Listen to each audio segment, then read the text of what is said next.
Hey guys, do you see that? It's been raining non-stop this day in Saigon. This morning the city woke up under a grey sky again. I just dropped my wife off at work and now I'm sitting in the car watching people rush by in their raincoats.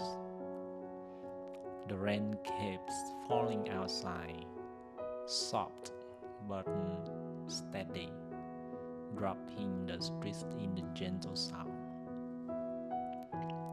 They say the weather here is being affected by a storm in central Vietnam. Even though it's far away, we can still feel its breath. The clouds, the wind, and the endless drizzle. The storm makes the city quieter, but somehow more peaceful too. Sometimes I don't mind the rain. It slows everything down just enough for me to breathe, listen, and notice how the life the city is, even in the middle of the storm.